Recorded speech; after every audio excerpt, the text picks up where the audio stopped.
The whole aim when we embarked on this process of developing training simulators was to improve the safety of life at sea. Crews that have been trained on a simulator on how to launch would be very similar to pilots who have been trained how to land a damaged aircraft on a simulator.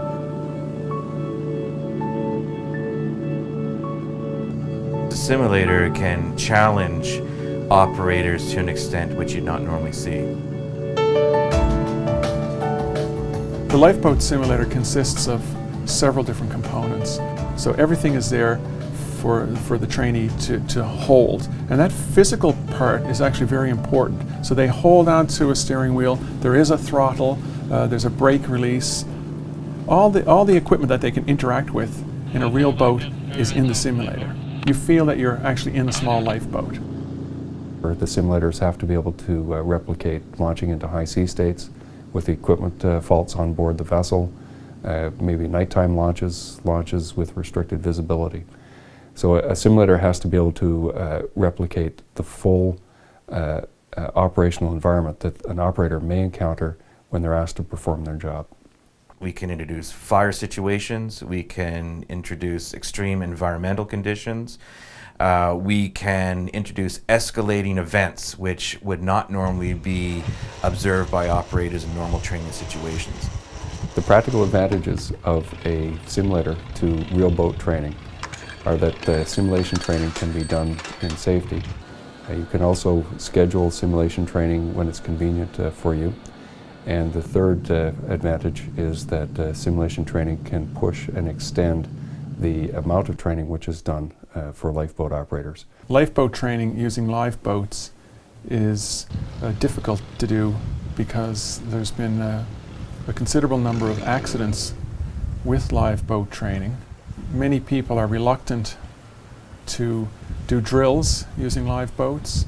Professional seafarers do have a crisis of confidence in these types of evacuation systems right now. In our case, we've had decades of launch trials conducted in tow tanks. And from that, it took another couple of years to take that data and convert it into numerical models, which are then operated in a simulator architecture. It's important that a simulator evoke behavioral responses, both physical and mental, for people training in them. The motions have to be realistic, and that really relies on mathematical modeling. And we know how to do this. We want people to get sick in simulators. We want people to get upset in simulators. We want people to get nervous. It is under these situations that we can understand how people make mistakes and then introduce a training curriculum to avoid those in real life situations. There are other people who work offshore, and first amongst those, in my view, are offshore petroleum installation workers. These people have to have some way of practicing emergency response for things like a blowout, fire and explosion on offshore petroleum installations, and then the ensuing escape, evacuation, and rescue process. And this is what we really set out to do. We set out to develop a training tool that fills in a gap that exists all over the world. Simulation will not replace the use of real boats in training. There will always be a requirement to understand how a boat is constructed and what it actually feels like to be in a boat.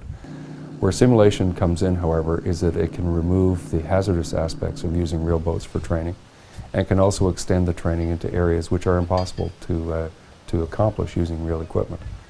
A simulator can allow operators to make errors in a safe environment. They're not going to die for making those errors, but what we learn from those errors will save lives at sea down the road.